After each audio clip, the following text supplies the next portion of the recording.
Hi, I'm Dave. I'm the Technical Director here at Triumph Technologies, and today I'm here to talk to you about security. There really has never been a better time to review security of your business. With threat actors on the increase, threats becoming more sophisticated, and fines for GDPR breaches being dished out by the ICO, there really has never been a better time to review your business's security. To help you do this, we've created this 4-part video series which will go through some of the basics and some of the more advanced things that you can implement to give you peace of mind that you've done everything you can to protect your business, to protect your customers and protect your data. Along with this, the 4 videos, we're going to be giving you a 30-point checklist of things that you can go through to further secure your systems. You can even just give that checklist to your current managed service provider or IT team and ask them, can you make sure all these things are in place? In today's video, I'm going to go through 5 of those items. Hopefully you've already got them in place, but if you don't, this video should help you get on that path to securing your business. Let's get started. The first item on today's list is patch management.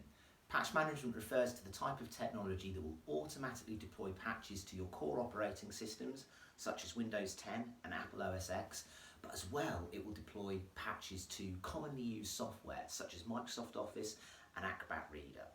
If those items aren't patched correctly and regularly, then that's a real hole in your network and it's often exploited by threat actors. You must check that your managed service provider has patch management technology in place, and it's not only providing patches for your core operating system, but it's providing patches for third-party apps as well. The second item on today's list is antivirus. Now I'm going to assume that you do run antivirus on your business network. If you don't, that's your first action point from today's videos. If you do, you need to check that your antivirus solution is considered next generation.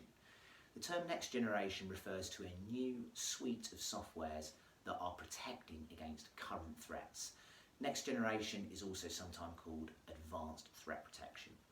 Now, next generation software has many new features within it, but there's 2 features that I think you should pay close attention to. The first is that your antivirus software should not only look up with a local signature file that gets deployed to your computer by the vendor to check for threats, but it should also check with a cloud database that pulls information in from all across the globe. That's the only real way to protect your network against the multitude of threats that are being released each day. So that's the first thing. The second thing is your antivirus software should include application whitelisting. Now this is a little bit difficult to explain, but traditional antivirus works on a methodology of innocent until proven guilty. It compares processes running on your computer with processes that your antivirus vendor know are malicious. If there's a match, then the process is blocked. Application whitelisting works via a methodology of guilty until proven innocent. And what we say with that software is we don't want anything to run unless it's on the allow list.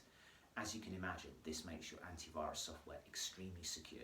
So they're the 2 things you need to check. Does your antivirus check with the global cloud database? And does it have application whitelisting? Third item on our list is encryption. The term encryption is used in lots of different ways for lots of different pieces of software, but today I'm going to talk about endpoint encryption. Now this specific type of technology protects your data from theft. We all store data on our computers, and with the majority of people now using laptops, company data is stored on people's desktops and My Documents on a portable device that can very easily be left on a train or in a coffee shop. With endpoint encryption applied, if that device is stolen, you can rest assured that there's no way or very little chance of that data being extracted and exploited. This gives you real peace of mind that your mobile workforce is not a risk to the business.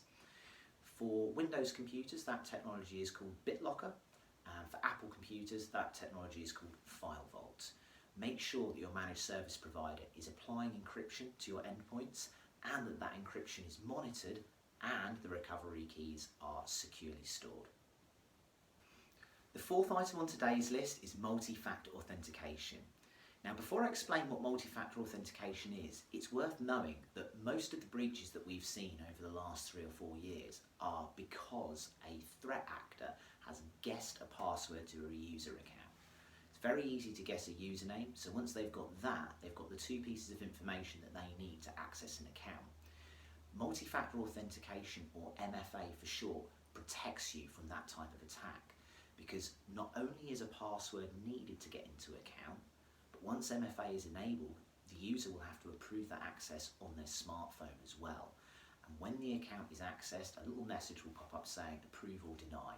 And if it is not you, you click deny. If it is you, you click approve.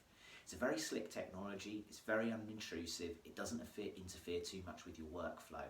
And what's better is that it's included now free with Microsoft 365. Check with your managed service provider that multi-factor authentication is in place. They may charge a fee to set this up, and they may also charge a fee to manage it in an ongoing manner.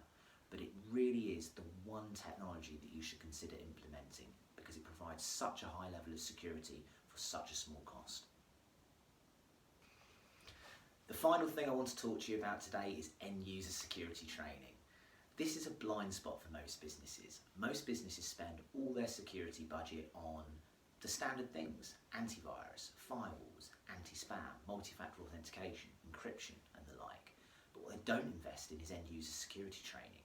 The reality is that no matter how much money you spend on your network's security, ultimately any security is infallible. So having your end users trained is your last line of defence against an attack.